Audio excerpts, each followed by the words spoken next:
ସେମାନେ ପୁରା ପରାଧୀନ ହୋଇକି ରହିଛନ୍ତି। ସେମାନେ ତାଙ୍କ ନେତାକୁ ଭେଟିବାକୁ ହେଲେ ଆଉ ଗୋଟେ ରାଜ୍ୟର ନେତା ବା ଶାସକ ବା ଜଣେ ପ୍ରଶାସକ ଥିଲେ ତାଙ୍କ ପରମିଶନ ସହିତ ତାକୁ ଭେଟିବେ। ୟାଡୁ ଦୁଃଖ କଥା ଆଉ ରାଜନୀତିରେ କ'ଣ ହେଇପାରେ।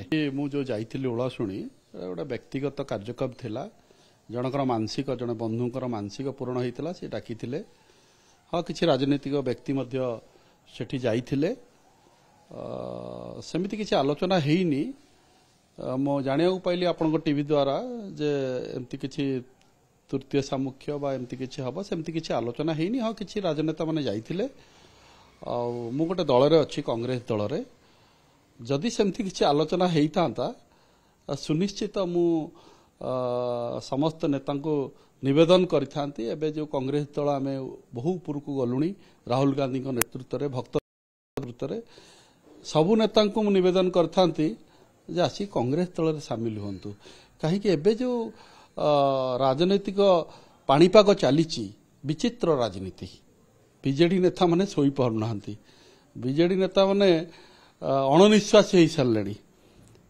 ଦୁଃଖର ସହିତ କହିବାକୁ ପଡ଼ୁଛି, ସମସ୍ତେ ନବୀନ ପଟ୍ଟନାୟକଙ୍କୁ ଭଲ ପାଆନ୍ତି ଓଡ଼ିଶା ଲୋକ, ସେ ଗୋଟେ ଷ୍ଟେଟ୍ସମ୍ୟାନ୍। କିନ୍ତୁ ତାଙ୍କୁ ଦେହ ଖରାପ ହେଇଛି, ତାଙ୍କର ଆଶୁ ଆରୋଗ୍ୟ କାମନା ପାଇଁ ଯାଉଛନ୍ତି ବିଜେଡି ନେତା, ସେଠି ହଟହଟା ହେଇ ଫେରୁଛନ୍ତି। ୟାଡୁ ଦୁଃଖ କିଛି ନାହିଁ। ଆଉ ବିଜେପି 1.5 ବର୍ଷ ହେଲା ସେମାନେ ଜାଣିନାହାନ୍ତି ଯେ ସରକାର କେମିତି ଚଲାଯିବ, ସରକାର କେମିତି ଚଲେଇବା ସେମାନେ ଶିଖିନାହାନ୍ତି। ଓଡ଼ିଶାରେ କି ଅବସ୍ଥା ହେଲାଣି, ସବୁ ଜେଲକୁ ଖାଲି କରିଥିଲେ। ଇଲେକ୍ସନ ନିର୍ବାଚନ ପ୍ରଚାର ତାଙ୍କର ଥିଲା, ସବୁ ଜେଲ ଖାଲି ହେବ। ଯେତେ ବିଜେଡି ନେତା କରପ୍ସନ କରିଛନ୍ତି, ନାରୀ ନିର୍ଯାତନା କରିଛନ୍ତି, ସମସ୍ତଙ୍କୁ ଜେଲରେ ପୁରେଇବେ। ମୋତେ କୁହନ୍ତୁ 1.5 ବର୍ଷ ଭିତରେ କୋଉ ବିଜେଡି ନେତା ଜେଲ ଗଲେଣି? କିନ୍ତୁ ତା ବଦଳରେ ବିଜେପି ନେତାମାନେ ଆଜି ଜେଲ ଯିବାକୁ ପଡୁଛି, ଆପଣମାନେ ଦେଖୁଥିବେ। ତେଣୁ ଆଜି କୌଣସି ସେମିତି ରାଜନୈତିକ ଚର୍ଚ୍ଚା ହେଇନି। କିନ୍ତୁ ଓଡ଼ିଶାରେ ଯେଉଁ ବାତାବରଣ ଅଛି, ଯେଉଁଠି ବି ରାଜନେତାମାନେ ବସିବେ ଆଜି ନିଶ୍ଚୟ ବିଜେଡିର ନେତାମାନଙ୍କ ବିଷୟରେ ନବୀନ ପଟ୍ଟନାୟକକୁ ଦେଖା କରାଇ ଦେଉନାହାନ୍ତି। ଏବଂ ଆଜି ଆମେ ପରାଧୀନ ହୋଇକି ଓଡ଼ିଶାରେ ଅଛନ୍ତି ବିଜେଡି ନେତାମାନେ। ସେମାନେ ପୁରା ପରାଧୀନ ହୋଇକି ରହିଛନ୍ତି।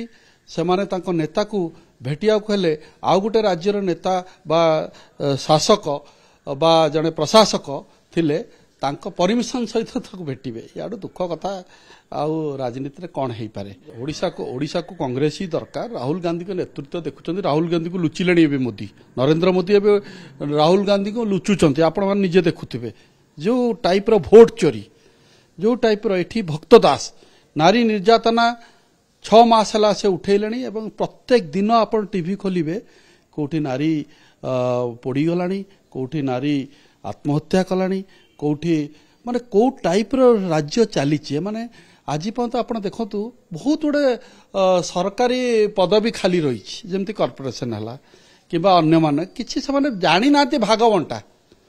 ଏଆଡ଼େ ଦୁଃଖ କିଛି ନାହିଁ।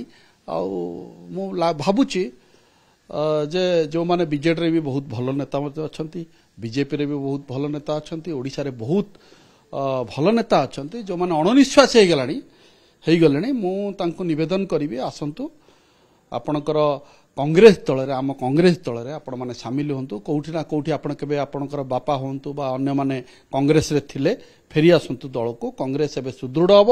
ଓଡ଼ିଶାରେ 2029ରେ କଂଗ୍ରେସ ନିଶ୍ଚୟ ରାଜ୍ୟ ଦଖଲ କରିବ ଏବଂ ସେଠି ପ୍ରଧାନମନ୍ତ୍ରୀ ହେବେ ରାହୁଲ ଗାନ୍ଧୀ। ଓଳାଶୁଣୀରେ ମୁଁ ଯେତିକି ସମୟ ବସିଲି ସେମିତି କିଛି ଆଲୋଚନା ହେଇନି। ତାପରେ ଯଦି ସେମାନେ ଆଲୋଚନା କରିଥିବେ, ମୁଁ ଇଣ୍ଟରଭ୍ୟୁ ଦେଖୁଥିଲି, ରାଜନେତାମାନେ ସ୍ୱାଭାବିକ ସେଠି କିଛି ସିନିୟର ଲିଡର ଥିଲେ ବିଜେଡିର, ଯେଉଁମାନେ ପୂର୍ବତନ MP MLA ଏମିତି ବହୁତ ପୁରୁଣା, ଯାହାଙ୍କର ପୁଅ ମଧ୍ୟ MLA ଅଛନ୍ତି, ପ୍ରଭାତ ବାବୁ, ସିଏ ମଧ୍ୟ ଥିଲେ।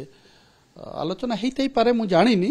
ବଟ୍ ମୁଁ ଯେତିକି ସମୟ ଥିଲି ସେମିତି କିଛି ଆଲୋଚନାରେ ମୁଁ ଭାଗ ନେଇନି। ଆଉ ଯଦି ନେଇଥାନ୍ତି ତାହେଲେ ମୁଁ ନିଶ୍ଚୟ ସମସ୍ତଙ୍କୁ ନିବେଦନ କରିଥାନ୍ତି, ଆସନ୍ତୁ କଂଗ୍ରେସରେ ସାମିଲ ହୁଅନ୍ତୁ, କଂଗ୍ରେସକୁ ସୁଦୃଢ଼ କରିବା। ବିଜେଡି ଅଛି କି ଆଉ? ଆପଣ ଓଡ଼ିଶାରେ ପଚାରନ୍ତୁ, ଆମ ଗାଁ ଗହଳି ବୁଲୁଛି। ବିଜେଡି ଆଜି ଫେସ୍ କରିପାରୁନାହାନ୍ତି। ବିଜେଡି ଚାହୁଁଛି, ଗୋଟେ ନେତା ଚାହୁଁଛି, ବିଧାୟକ 51ଟା ବିଧାୟକ ସେମାନେ ଚାହୁଁଛନ୍ତି। ଏବେ ଦେଖନ୍ତୁ ଆସିବ भाइस प्रेसिडेंट इलेक्शन से माने चाहूँगी जे नाई बीजेपी आमको बहुत हैरान कलानी आमे भोट दबु कांग्रेस बा इंडी मेंट जोटा देइछि ताकू भोट दबु देई परिबेनी तांको ऊपर कौन प्रेसर हो से सेटा करि परिबेनी मते लागुची से केबे भी इंडी मेंट सांगरे रही जदि रहिबे वेलकम आमे साधुवाद दबु जानिबु जे बीजेडी लोक माने एकत्रित हेलेनी एवं ओडिशा रे बीजेडी 25 वर्ष से 24 वर्ष शासन करछंती कम बड़ कथा नुहे बहुत भल काम करछंती बहुत खराब काम भी करछंती जो खराब नेता मानू काढ़ी दिंतु भल नेता माने ताकर जो बाहर राज्यर जी आपण को चलाउछंती तांको कथा शुणंतुनी ओडिशा रे सी आपण दल को ऑलरेडी नहीं कि दिल्ली ठारे देई सारिछंती एटा लोकंग कथा मो कथा नुहे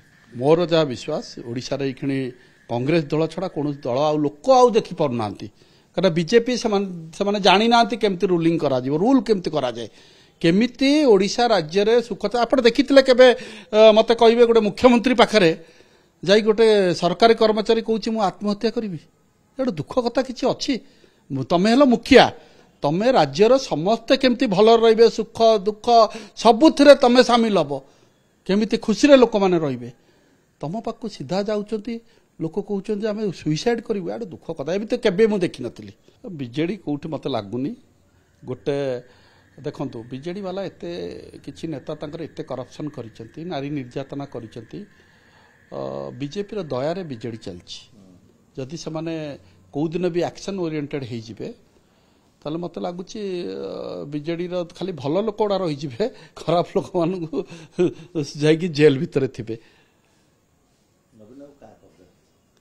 नवीन बाबू तो देखो नवीन बाबू लास्ट 7 वर्ष है मु भी बीजेडी काम कर केबे भी देखा कर पार नी अन्य बहुत नेता देखा कर पारती 7-8 वर्ष कौन कहूँ 7-8 वर्ष है नवीन बाबू सीधा सड़क क्या भेटती किंतु एबे गोटे देह खराब होती लोक चाहूँगी नेता मैंने चाहूँगी भेटियापी आशु कामना करने आमर भी पीसीसी प्रेसिडेंट भी जाते बहु नेता जाइछंती किंतु तांको देखैयाको जड़े बाहर राज्यर प्रशासक थिले सी देखा दौना यार दुख कथा किसी ना स्वाधीन हो जातु बीजेपी दल मोर बंधु मान को नवेदन सिनियर मान को नवेदन आपण मैंने पराधीन होकर रुहतुनि स्वाधीन हो जातु।